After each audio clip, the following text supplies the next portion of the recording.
Pada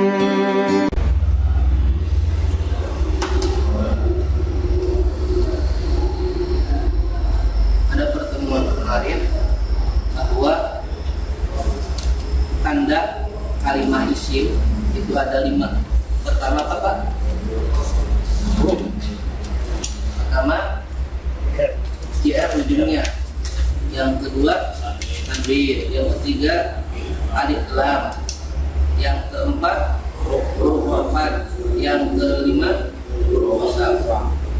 JR ujungnya udah, tanwin pun sudah, begitu juga alif lam. Sekarang yang keempat yaitu huruf qaf. Huruf qaf itu huruf yang suka menjr-kan ujung kalimat isim. Secara umum JR itu adalah kasrah, tapi nanti ada dalam bab i'rab yang namanya i'rab khobat, i'rab JR. Jadi tanda JR itu ada 3. Yang pertama kasrah, yang kedua ya, yang ketiga fathah. Nanti ada. Tapi secara umum JR adalah kasrah. Berarti setiap kalimat yang di-JR-kan oleh huruf khobat berarti itu adalah kalimat isim. Huruf khobat itu jumlahnya ada 9. Pertama min. Min maknanya adalah ibtidah. Maknanya ibtidah. Yang kedua ila. Maknanya adalah intiha.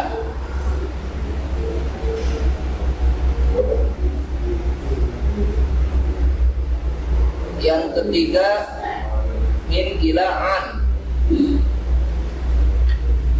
Maknanya mujawazah.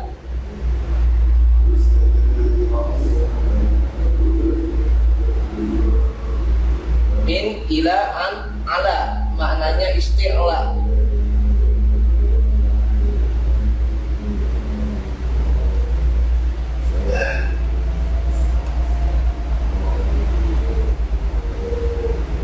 Min ila an ala fi. Fi maknanya adalah dzarfiyah.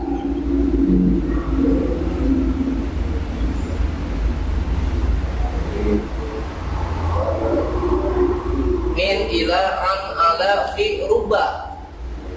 Ruba maknanya 2. Ditakril sama ditaktir. Ditakril sama ditaksir.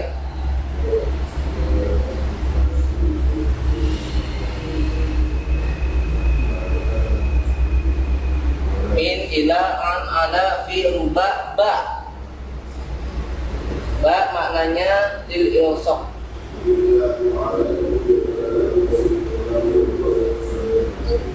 Lil ilsaq. Min ila an ala fi ruba ba kaf. Kaf maknanya litashbih.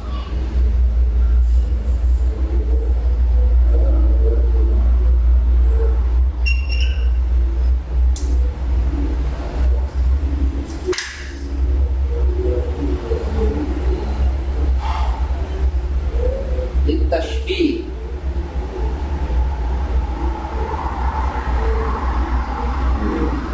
Lam maknanya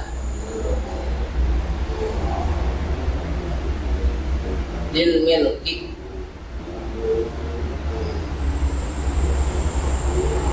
Nah, itu dulu. Ini ada 9. Min ila an ala fi ruba ba kaf lam.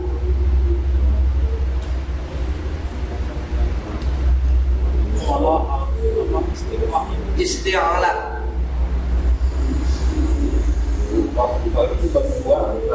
Ada rubah litaklil, ada rubah litakfir.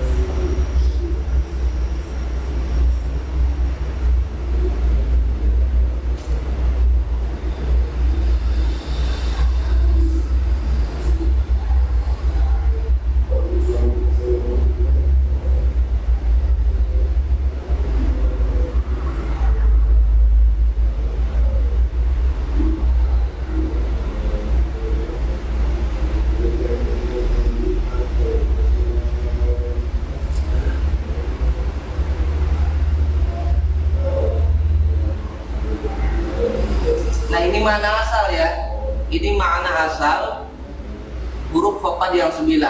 Nanti ada makna furu', makna cabang dari makna asal, seperti min. Min itu bukan ibtida saja, nanti makna furu'nya apa? Ila seperti itu, an, ala, fi, ba, kaf, lam. Nanti ada makna furu'nya. Ada yang makna furu'nya 1, ada yang makna furu'nya 2, bahkan ada yang makna furu'nya 3. Tapi sementara ini kita baru perkenalan dengan huruf khafad, maka saya menjelaskan makna asalnya saja dulu. Setelah kita nanti melewati babnya, bab i'rab, bab marfu'at, bab makhfudat, bab mansubat, bab makhfudat, nah disitulah nanti kita menjelaskan makna-makna furu'nya dari min, ila, an, ala, fi, ba, kaf, lam.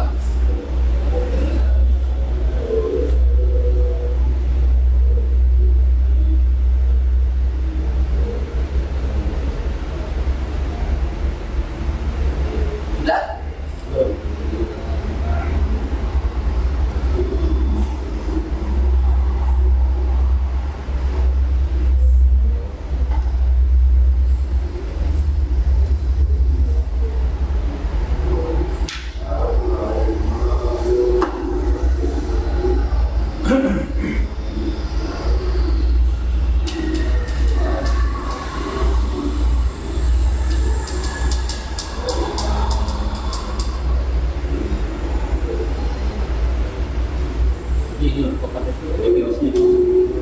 Huruf khafad ya huruf yang menjeerkan kalimat isim.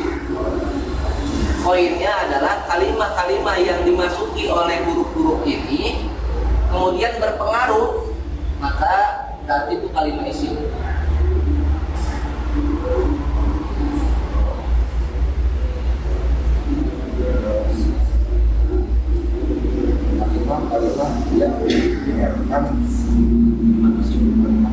Kalimat yang dijeerkan oleh huruf-huruf ini berarti itu kalimat isim. Poinnya itu sebenarnya.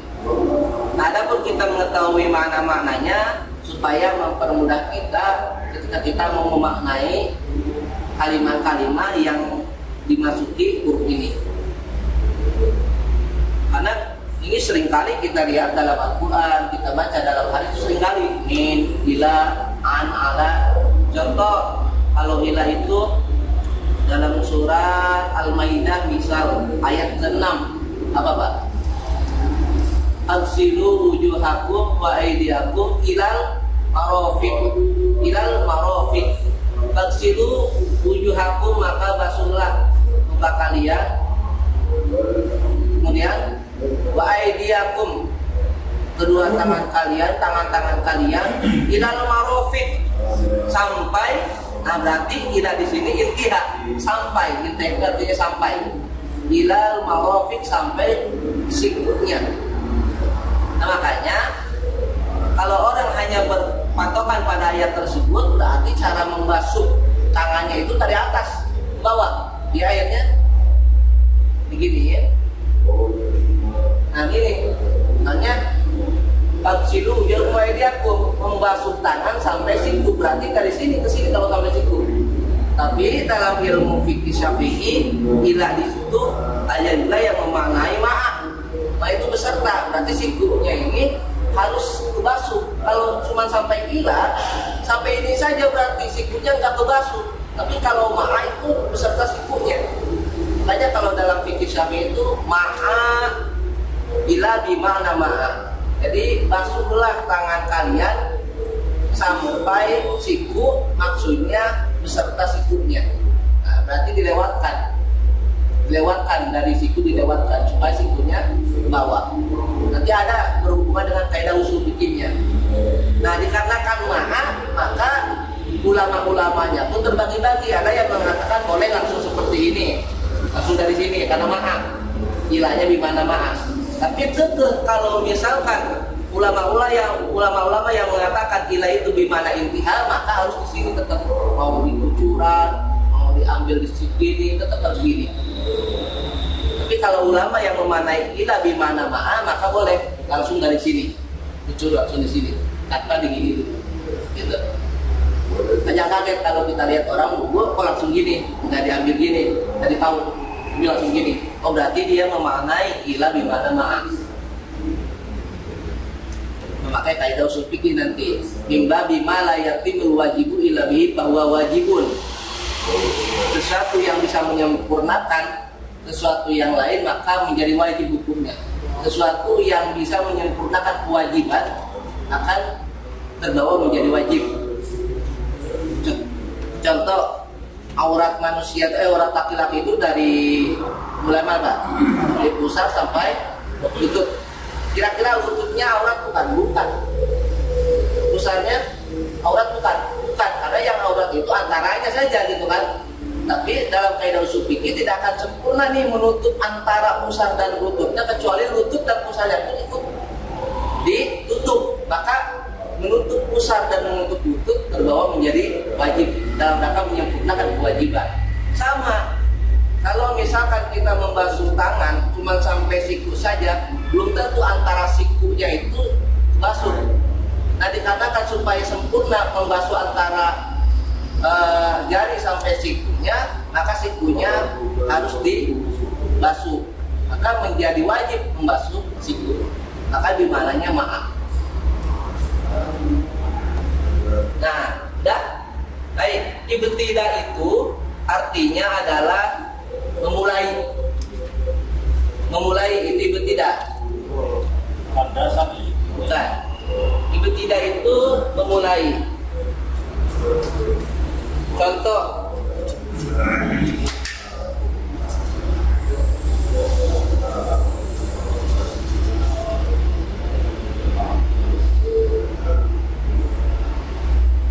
sirku minal basroti ilal kufati misal. Contohnya yang fenomenal, sirku minal basroti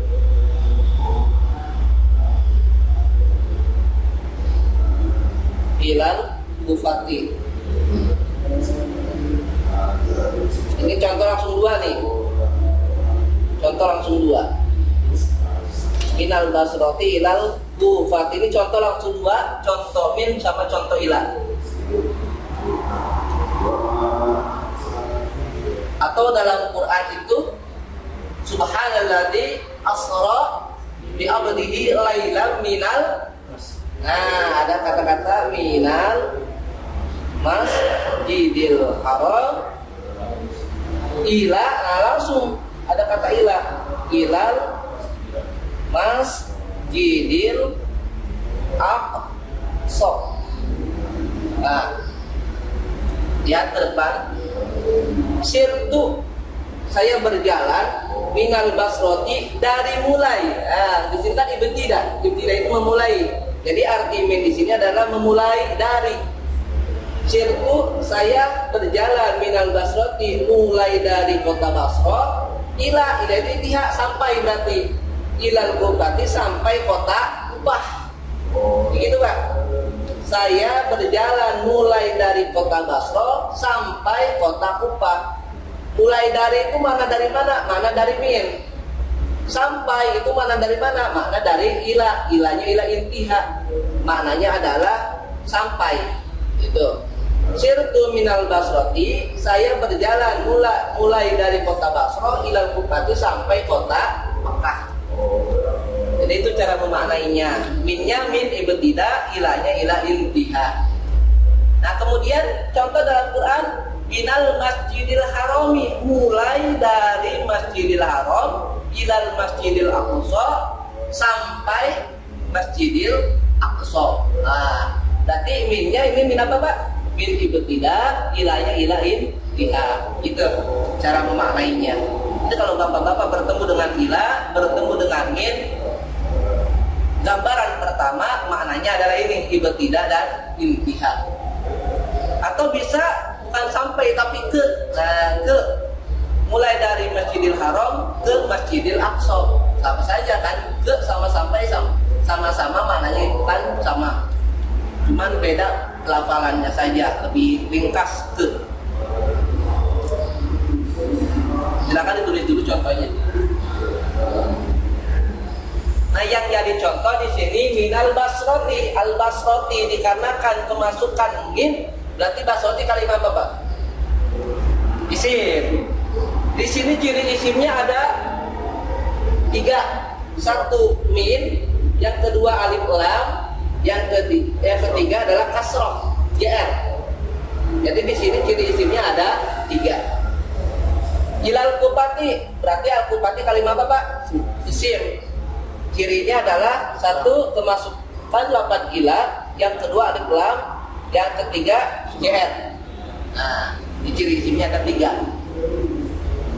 Yang nggak bisa gabung ciri isim itu adalah tanwin sama alif lam. Kalau nggak ada alif lam berarti pakai tanwin. Kalau ada alif lam berarti jangan pakai tanwin. Nah, kalau itu nggak bisa gabung. Tapi yang lain kadang-kadang bisa bergabung. Minal masjidil haram. Secara lafziyah berarti al masjidi kalimat apa, Pak? Isim. Ciri isimnya ada berapa di situ? Ada 3. 1 min, 2 ketiga betul. Secara mana masjid itu isim kan? Isim sebab nama benda. Secara makna ini kalimat isim, zahirnya pun ini adalah kalimat isim. Itu. Dah. Nah, yang ketiga an mujawazah. Mujawazah artinya melewati, Pak. Tulis mujawazah artinya melewati. Jadi kalau ada an di depannya berarti ada kata-kata dari tapi melewati. Kalau ini kan dari memulai, kalau ini dari tapi melewati. Contoh. Intiha artinya sampai. Sampai ke, nah itu.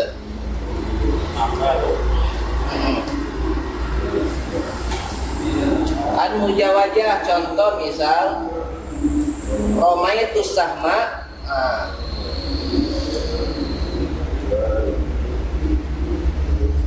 anil qausi,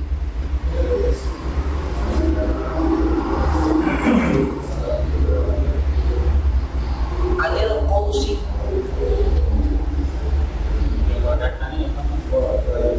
melewati.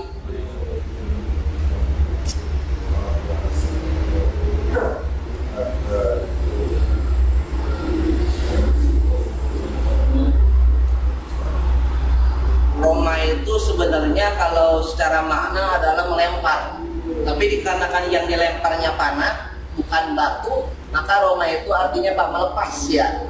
Kalau anak panah itu dilepas ya. Roma itu sama, saya melepaskan anak panah. Anil kausi, ada apa-apaan itu, Pak? Mujawazah melewati ya, berarti anil kausi lewat jauh dari busurnya, melewati jauh dari busurnya gitu. Bisa juga an itu lil bu'di itu jauh, tapi secara asal mujawazah melewati. Jadi cara memaknainya seperti ini, saya melepaskan anak panah melewati busurnya, gitu, melewati busurnya. Nah berarti an itu melewati. Tapi dalam hadis atau dalam Quran biasanya an itu hampir dengan min, hampir mirip maknanya dari atau jauh gitu. Tapi mana asalnya adalah mujawazah, melewati.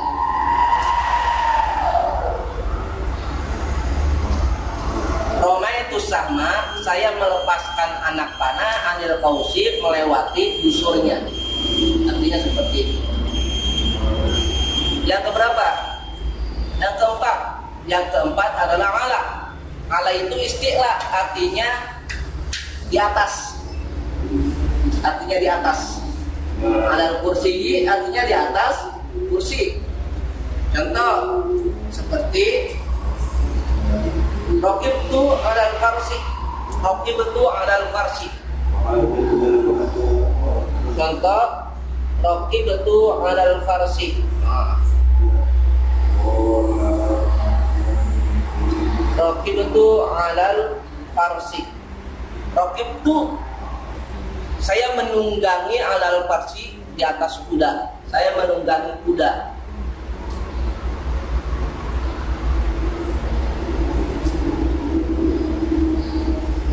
Saya naik di atas kuda bisa, artinya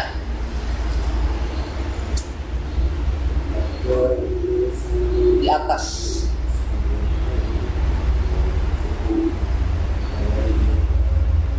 Tapi kalau dalam memaknainya sebenarnya langsung aja raqibtu alal farsi, saya menunggangi kuda gitu. Tapi bisa juga saya naik di atas kuda.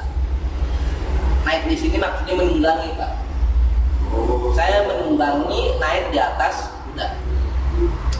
Al itu di atas. Contoh yang lain alal kursi. Contoh dalam Quran coba. Contoh dalam Quran. Tapi dalam Quran kebanyakan bukan isti'la, hampir muta'addi. Artinya kepada. Tapi mana asalnya istilah itu adalah ala itu adalah istilah. Fi itu dzarfiyah, artinya wadah. Makanya suka dimanai di dalam atau di.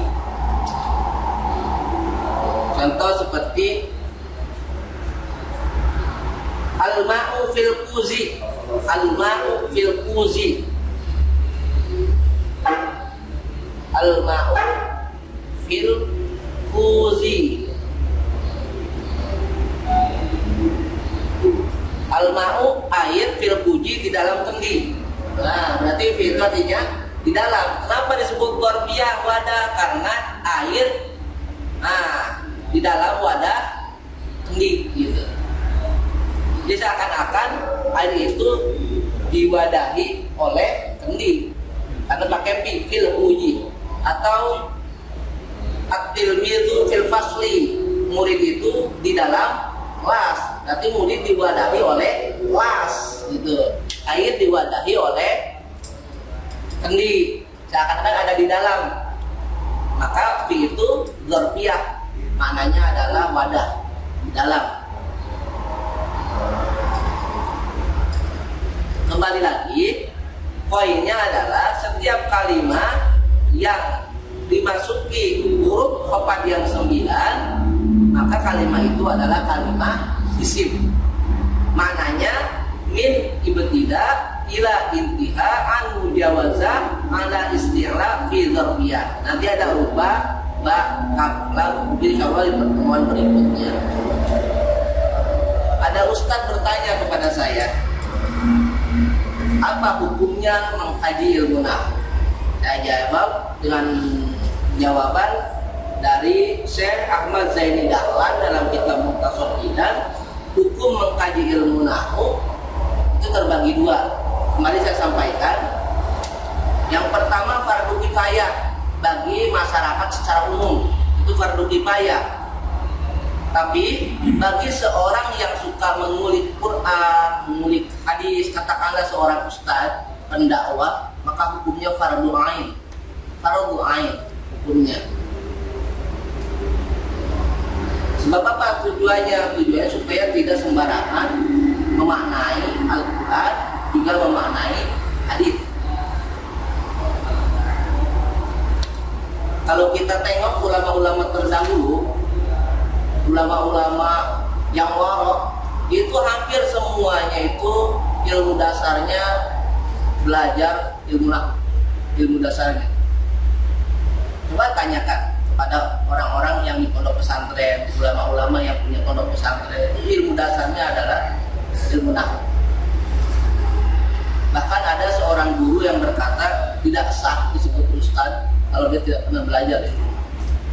Luar biasa. Jadi kalau kita yang bukan berdakwah dan bukan ahli dalam ini mempelajari ini fardu kifayah. Fardu kifayah, tapi jangan salah walaupun kita bukan pendakwah buat diri sendiri. Iya, fardu kifayah. Walaupun fardu kifayah, tapi ingat Allah Subhanahu wa taala akan melihat keistimewaan seseorang dari ilmunya. Jadi kalau kita hanya bisa baca Quran, keistimewaannya sama.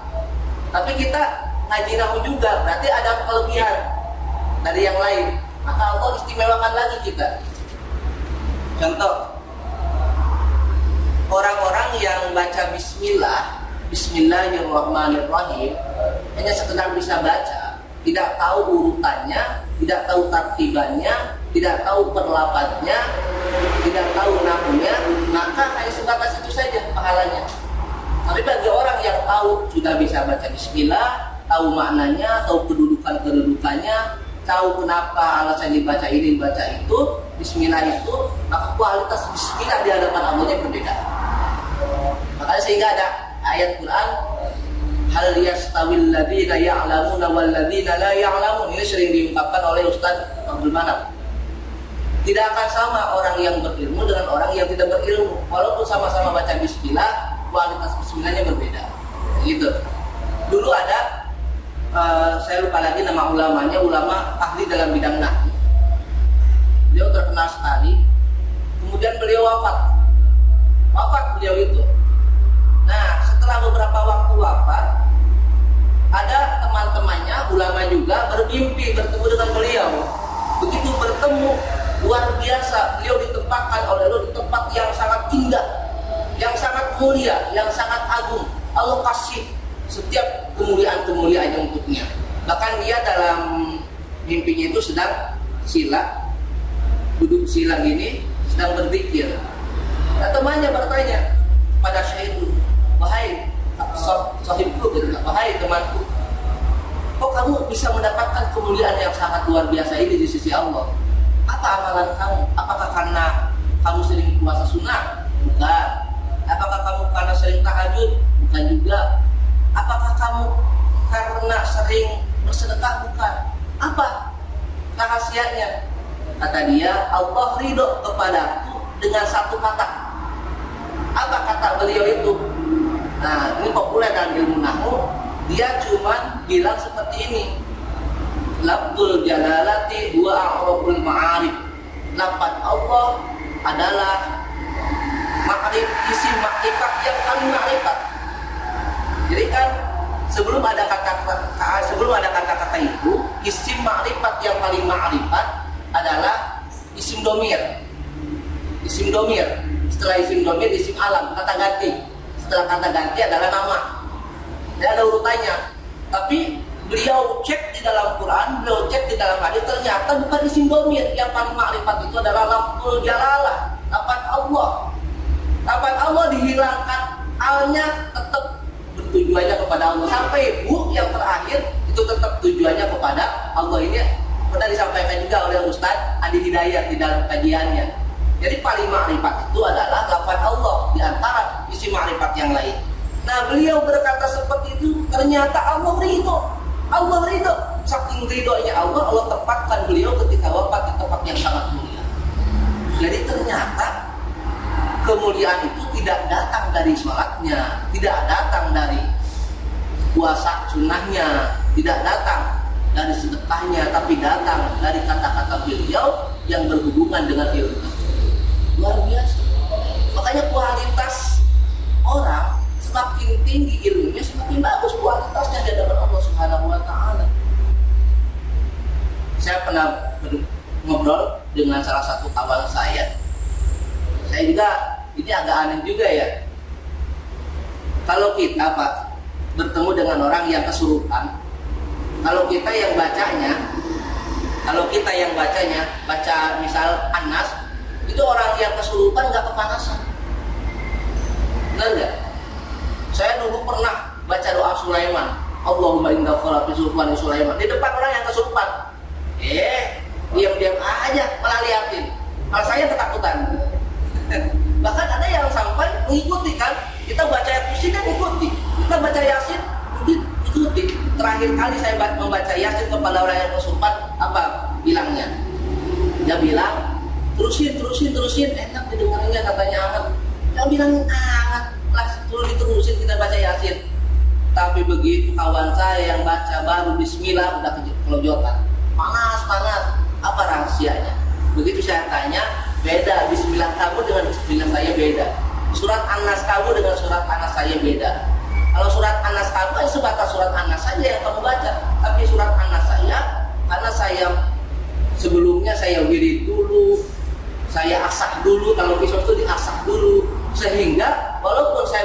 Anas terdengar dia bukan hanya Anas saja. Mungkin yang terasa oleh dia adalah kayak percikan api, kayak dibakar. Tapi kalau kamu yang baca, yang nggak ngaruh, karena Anasnya nggak diasah. Sama orang yang punya ilmu nahwu, sama yang nggak bisa ilmu nahwu, ketika baca Bismillah kualitasnya berbeda di hadapan Allah Subhanahu Wa Taala. Berbeda, walaupun di hadapan manusia sama, terjemahan Bismillahirrahmanirrahim, tapi di hadapan Allah itu berbeda kualitasnya. Nanti begitu ketemu, kok saya ya Allah Bismillahnya cuma segini pahalanya, tapi orang ini kan sama-sama, padahal yang dibaca cuma Bismillah, tapi pahalanya kok lebih tinggi. Oh iya, kamu baca Bismillahnya tidak dengan ilmu nahwu. Jadi segitu, dikarenakan dia bukan hanya Bismillah saja, dia tahu kedudukannya, dia tahu maknanya, dia tahu misalnya i'rabnya, sehingga dia akan lebihkan pahala dibandingkan kamu. Nah, itulah kelebihan orang-orang yang berilmu dibanding orang-orang yang tidak berilmu. Gitu. Itu dulu terkenal kisah itu, seorang ulama yang dengan kata-katanya Abdul Jalalati wa Araful Ma'arif mendapatkan kemuliaan di sisi Allah Subhanahu Wa Taala. Luar biasa. Ya, kita berdoa kepada Allah, kalau kita bertujuan menjadi ulama mungkin kejauhan ya, bakal kesiangan. Tapi dengan mengkaji ini, satu, Allah ridho dengan kita karena kita sedang mengkaji ilmu kalamullah, yaitu ilmu Al-Quran. Allah akan ridho dengan apa yang kita kaji. Yang kedua, kita berdoa kepada Allah mudah-mudahan dengan wasilah ilmu ini, apa yang kita baca lebih berkualitas di sisi Allah Subhanahu Wa Taala. Bukan hanya sekedar mendapatkan pahala membaca, tapi pahala karena kita tahu satu persatu lafaz, i'rab dan makna. Gitu. Nah, mungkin kajian sekarang sampai huruf fiqh dulu. Nanti besok kita ubah ke lam. Assalamualaikum warahmatullahi wabarakatuh.